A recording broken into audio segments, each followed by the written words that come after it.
So to get into the next session, and still under the heading of public and private partnerships, new frameworks for operational coordination and planning between states and industry.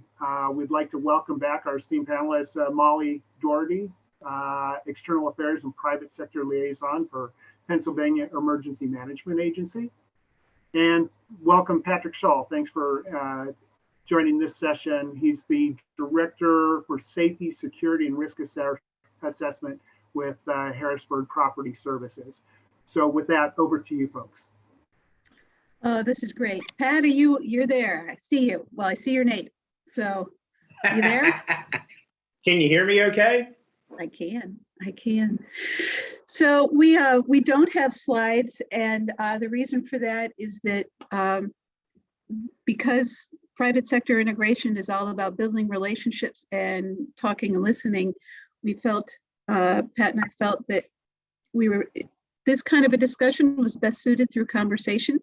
And so we'll also be tracking the comments and questions. So certainly you can ask away, and we'll incorporate that into our discussion. But I first we'll introduce ourselves. And if you were on the last session, you already know who I am. But I'm going to ask Pat to introduce himself. And I like to say Pat is he's our co-chair for our Pennsylvania Endeavor program. We'll explain what that is shortly. I like to say Pat has vast experience in both private sector, military, and security. He's lives in a more rural part of the state. And I like to say that Pat's a little bit country and a little bit rock and roll. And he's really the perfect experience and personality to co-chair our private sector program. So Pat, why don't you introduce yourself? Thanks, Molly. Good afternoon, everyone. Once again, I'm Pat Shull. And you see my title there on the screen earlier. I've been in my current job position for it's going to be 20 years next week. So working in downtown Harrisburg, and when I retired from the Air Force, that was a big transition for me to move from the military to the private sector. And then once I've been in the private sector, I found out there's the other challenging transition is working with the public sector. And fortunately, I've been blessed to be able to do that over quite a few years with Molly and many other representatives from the public sector. So I farm full-time, I work full-time, and I really enjoy being part of the Endeavor Group because I think it's of great value and it's up and running. And it's a good service to our community. Excellent.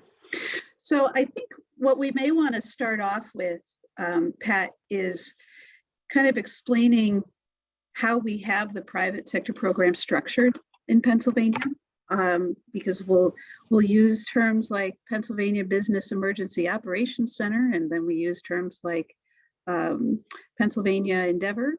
And I'm thinking that we like to use that kind of private sector led with government at the table. And so I think we're probably best suited in kind of being consistent with that. If you can kind of explain from your perspective what private sector led with government at the table means for Pennsylvania's program. Well, you know, Molly, when we first started this process, we talked about what was going to be the name of our group and, of course, the mission of it and that sort of thing. And if you web search the definition of Endeavor, one of the things that they also give you are some ways to use it in a sentence. And the one that I really like is, perhaps we should endeavor to approach our problem together. And I couldn't think of a better example of what we've tried to do with the structure. The private sector relies on critical vetted information. It's important not to guess or to go on rumors, because that really impacts personnel, property, and profit. And so we realize that we have to work through the challenges, but having government at the table as a partner to do that really makes a big difference. And like, if you think about what we talked about last week, Molly, we talked about how it has changed on the different areas that we work together on, like the empty trailers and road restrictions and that sort of thing, where now that we are endeavored together to work through whatever the challenge may be, man-made or natural, that, you know, we have the ability to communicate like Molly and Pat or whoever the partners are talking with each other and say, okay, what are we up against and what are you looking at doing? And here's how we can work through it. And here's how we can help. Quite honestly, if you think a good example is this upcoming weekend, we going to get a lot of snow or what's it going to be? And so, you know, folks that I connect with through Endeavor, we're waiting to see what the BEOC puts out with your signature block, because that's considered vetted information. We're a trusted partner. And you're saying, this is what we're seeing, this is what we're considering to do, and you're always open to feedback. So it's an ongoing, real-time relationship experience, I think, that we have. And I think that's the structure right there. I think Endeavor is your day-to-day networking, but I think that the most important thing is when there's a challenge ahead, or in the middle of the challenge or post-challenge, we're still working together in a partnership, sharing information, vetted, trusted information, and it's not a fluff in the handshake. It's real, it's sincere, and it's dedicated to moving forward both business and the public sector. Yeah, I think that makes a lot of sense. You know, when we first looked at this program, and our agency leadership often describes, we've had a number of kind of launches and kickoffs and attempts for a private sector integration. And there was a time, you know, shortly after Katrina, when private sector integration really became more of a term used in emergency management. And it differs from public-private partnership, which is often a contractual agreement between government and private sector. And states that don't have those widespread events that have tide showing up in parking lots so that, you know, thousands of people can wash their clothes after a major flood. States that don't have that kind of opportunity to build those relationships have some challenges on how to really integrate industry into emergency management and where the benefits are to that. And so a few years ago is when, in working with probably the master of all private sector led with government at the table, Tom Moran, and All Hazards, and of course everyone on the call is familiar with All Hazards. We saw how All Hazards continued to operate, during Sandy and then after Sandy. And when PEMA, the administration changed, so did our executive leadership. And then the administration changed again, and so did our executive leadership. And when we had folks that came back to PEMA, they noticed that whatever was happening at Pennsylvania Emergency Management, whatever was changing, All Hazards continued. And it was because it's not dependent on a government structure, or it's not dependent on any one person in an administration. And so we looked at launching the program that we have now, which is the one that's stuck, as a true private sector led with government at the table. And there's two elements to that.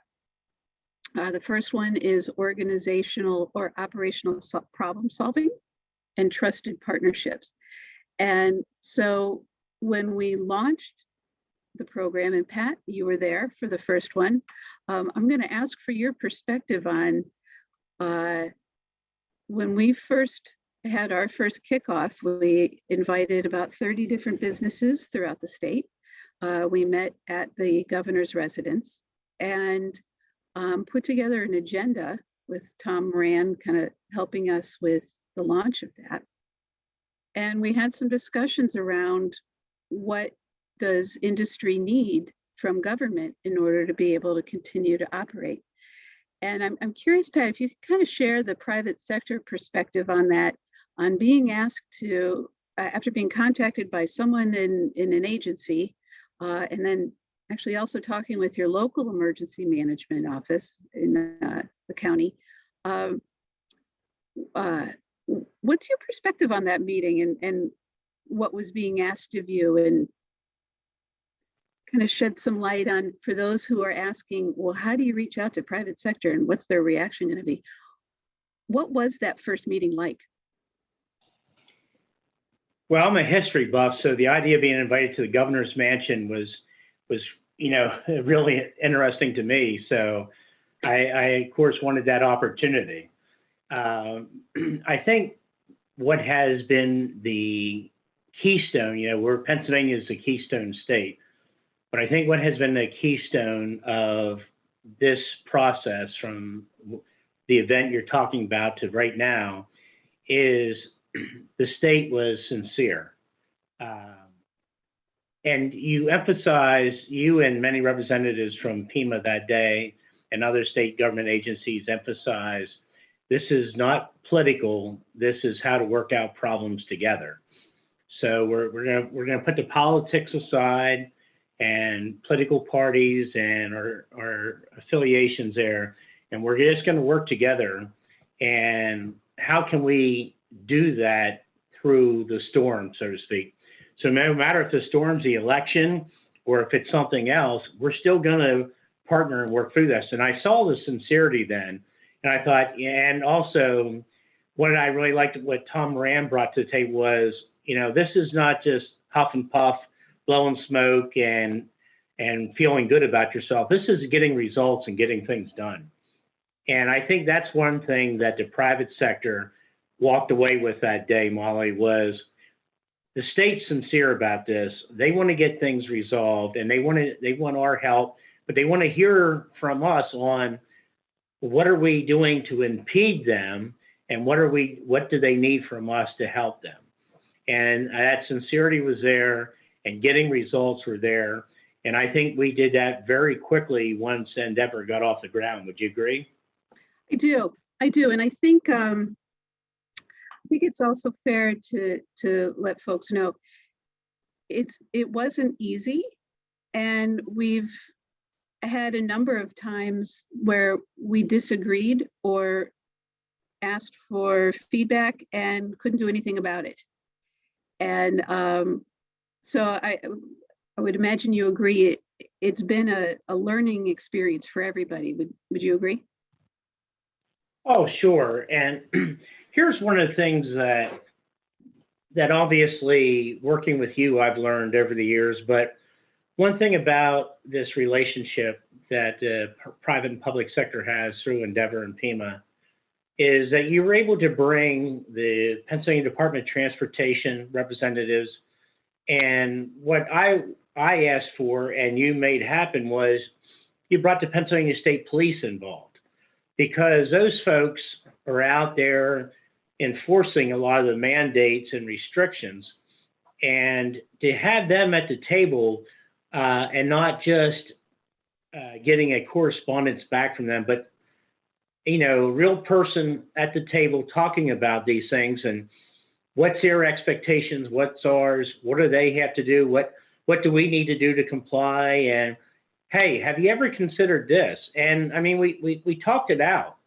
and I think I'll go back to one of our recent discussions, Molly, is how many complaints did you get about the trailer and travel restrictions that you recently did in the last couple of weeks compared to a couple of years ago?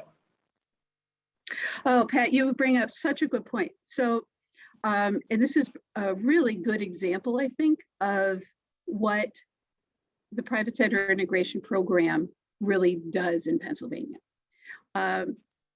So first to start, when we talk about operational problem solving and we talk about trusted partnerships, and part of, I think, what helped that sincerity in our ask to be able to work with private sector was our trusted partner agreement. It's a non-binding agreement, but it's similar to, you might call a non-disclosure, Pat, would you say? It from the state government side, it helps us be able to share information and know that it's not going to go beyond who we're sharing it with.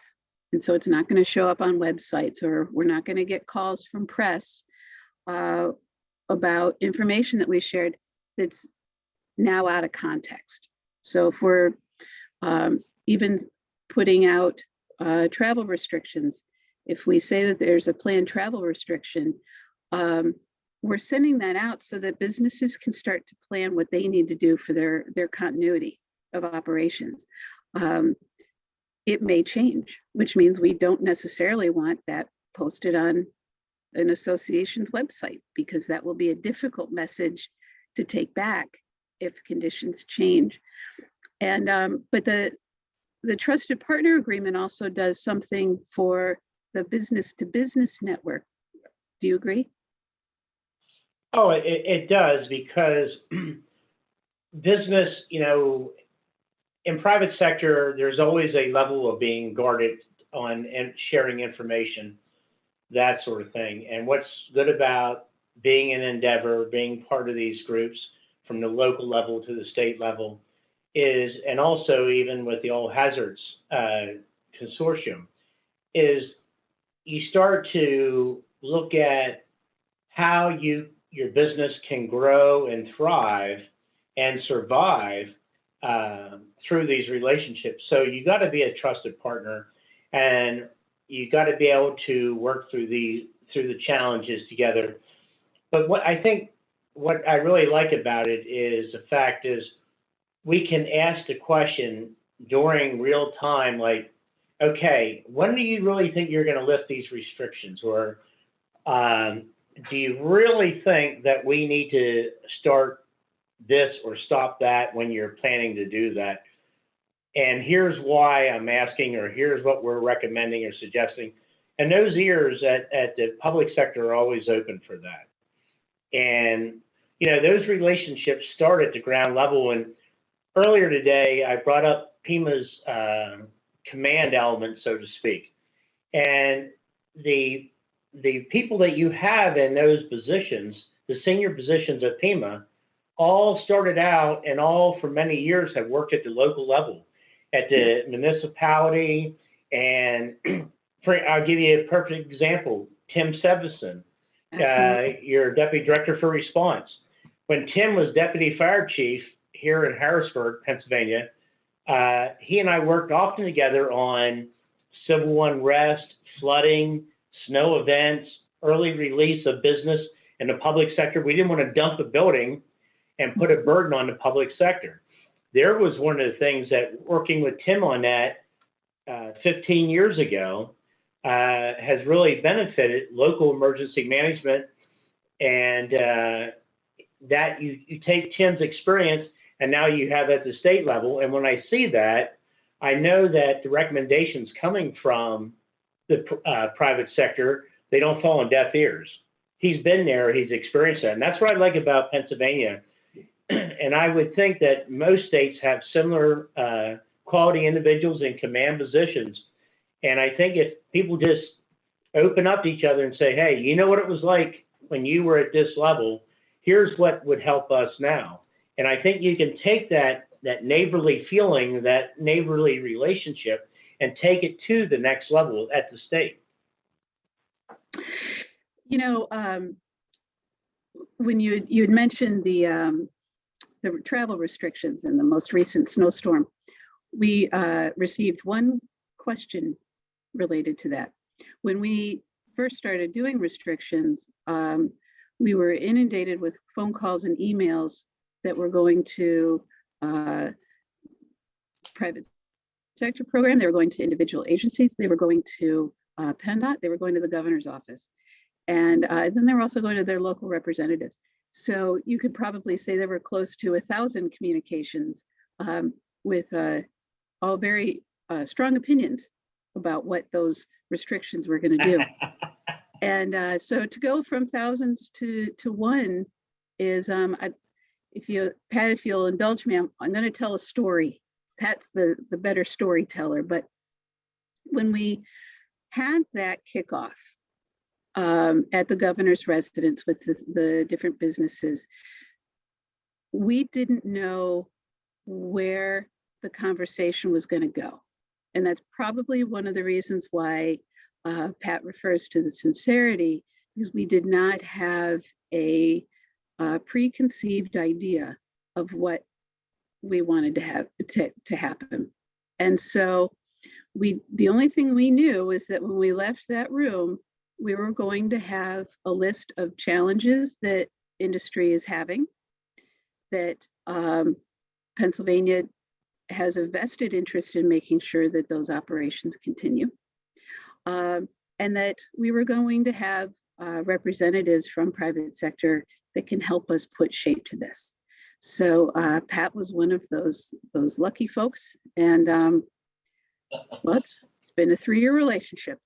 But I think that first conversation that we had, and State Police wasn't there, PennDOT was, but you hadn't expressed the need to have State Police there until after that first conversation, and it was right on track to what we needed.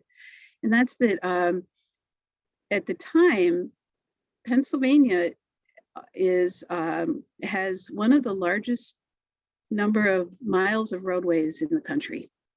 And we had a string of events that made us really good at people getting stuck on them for extended periods of time and building small cities.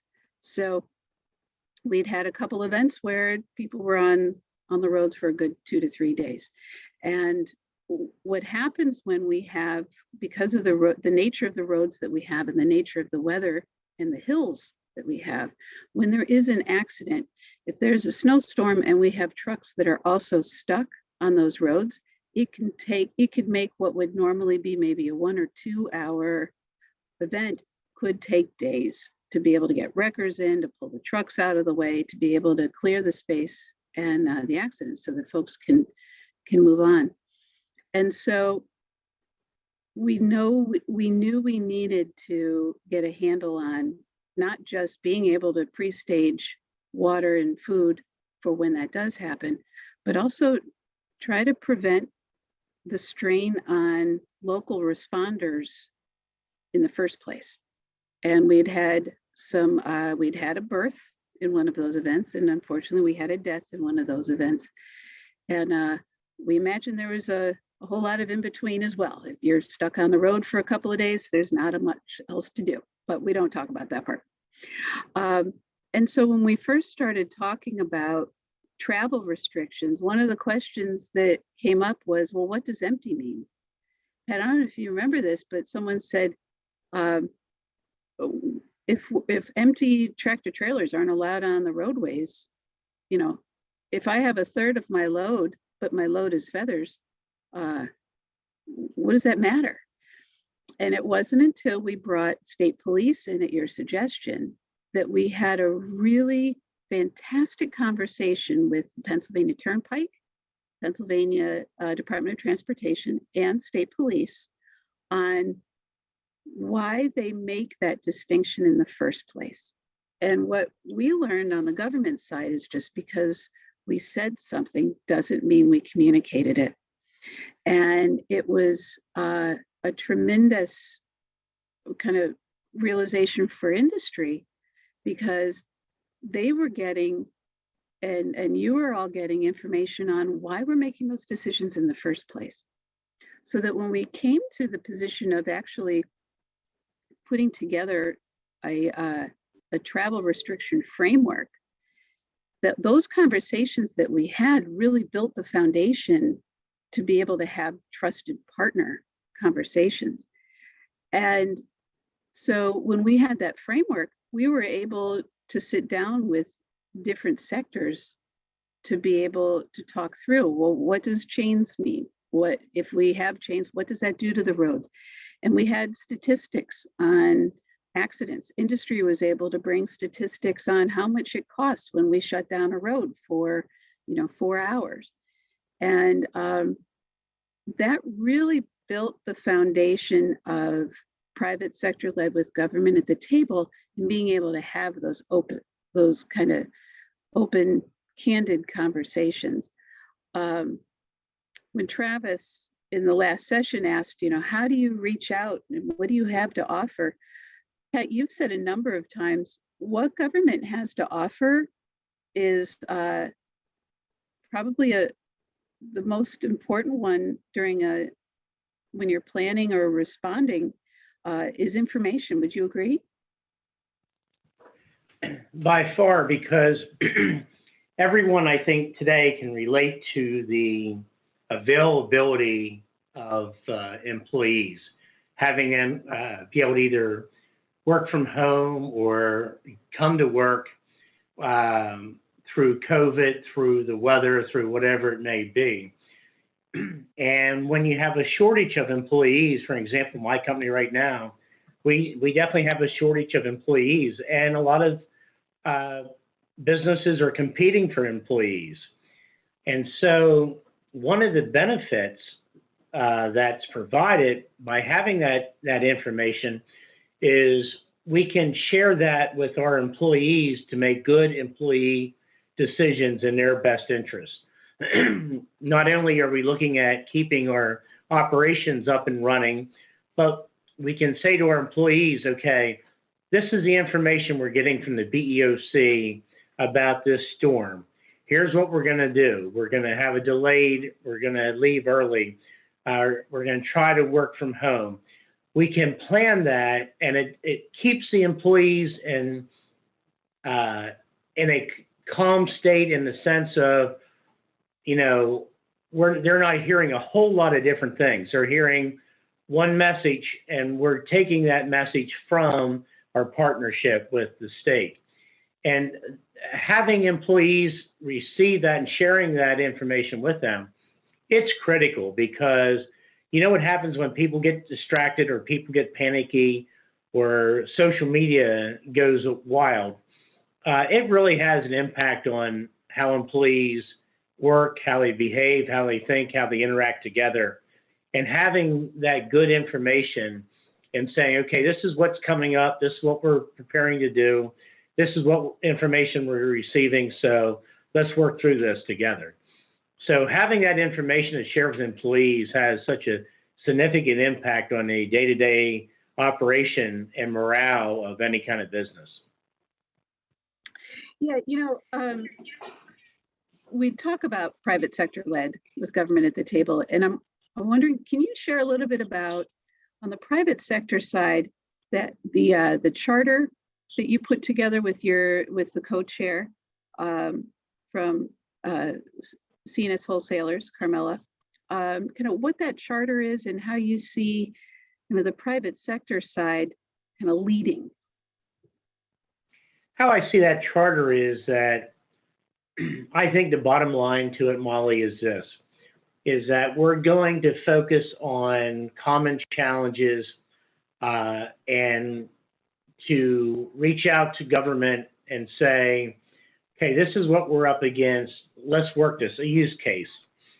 So I think that has been the standard of our charter, where we're a organization that are going to work for the betterment of all business, working in partnership with the government, but we're going to address real problems. It's just not like an association where we just want to network and have a cup of tea together on occasion.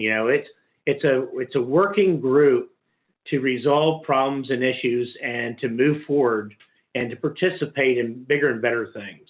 That's how I see the charter. Yeah, and I think that's also what helps integrate, but then also separate, so that that charter is really among the private sector folks that are involved, and it's self-governing. The trusted partner agreement has more to do with the information that we're sharing in those environments, and doing the problem solving, so that there's a trust that that information will remain within that group. I know the value that, and especially during COVID, that we really learned from a program like this, is that we have agencies that have relationships with businesses already. Sometimes it's regulatory, sometimes it's not regulatory, it's more, they may be a granting organization, or they work with them closely for emergency management purposes, like our Public Utility Commission and working with power telecom folks. But what we saw, and especially during COVID, was that agency has a relationship with that industry, but what they're communicating is probably equally important to other sectors. And that's because of the supply chain that we have. And what the private sector program allowed us to be able to do was provide information that other agencies were sharing into a single coordination communication. And then that allowed private sector to be able to do much the same thing. And I'll give you a great example, Pat, and it's in the security realm, because I talked with you about this during COVID. In the early days, we'll go back in the time machine to the early days of COVID, when stores were still there, we weren't closing facilities yet, but getting access to PPE, but then also basics like food and toilet paper were becoming more and more scarce. And we had received a bunch of questions from our food and wholesale folks asking about security and concerns about security. And so I reached out to you, being involved with security, and then also some of our business and industry work group lead for one of our task forces, which is involved on more of a regional perspective, and was able to say, hey, we have some stores that have questions about security and where they could find security. What can you suggest? And both you and George Giangi were able to reach out into your network across sectors and be able to put together something and some information that those stores found particularly helpful. And so when you talk about that networking, it's one of the reasons why that networking is so important, is because when you are in a time that you need to ask a question, I know I can go to you, Pat, and with the communications and the networking that you've done, you're going to be in a great position to be able to help us be able to help others. Would you agree? Like, do you have some examples from COVID that kind of that cross sector and then cross agency was so helpful from the private side?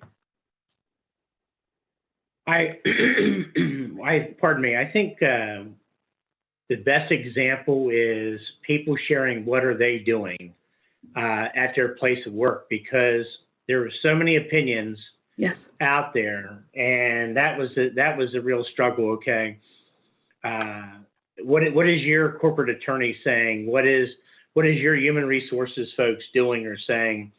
You know, what? No, that isn't what the state said, or that isn't what CDC said, and so trying to once again get through the fog of COVID to try to understand what's real, what's perceived, and what's needed is important. And I think that's probably the best example where Endeavor partners work together, shared information, shared resources, shared supply chain access. And it really, I think, worked out well in that regard. And once again, getting that trusted information, that vetted information through the BEOC just made a big difference. It's like, okay, here's a message, here's a situation report, here's where we're at, here's what's available. It was just, okay, let's be patient, let's work through it each day, and let's share this information. So I got to ask you, Molly, you're setting in a position where you could facilitate a lot of resources to help folks, either physical type resources or guidance or direction, that sort of thing. What do you look for from the private sector that would be beneficial? Let's just say we're dealing with weather or COVID, something that we're all familiar with. What do you need from us that would benefit your organization? Pat, I really appreciate that question, and I touched on it in the last session, and I'd like to share it in this session because I'd actually like to hear your thoughts on it as well. Using a winter weather example, we had in January, early January, really our first winter weather storm that would affect kind of our roadways and restrictions. And through our conversations over the years with winter weather, and when we're able to offer like hours of service waivers, we have very specific criteria for being able to issue those waivers, and it's legal criteria. We have to have a declaration of or proclamation of disaster emergency in order to waive certain roadways. And so we rely heavily on federal motor carriers and their regional waivers. And it actually makes more sense anyway, because business, commerce, and weather don't just follow state boundaries and like our laws do. So having a regional waiver is far more helpful. But we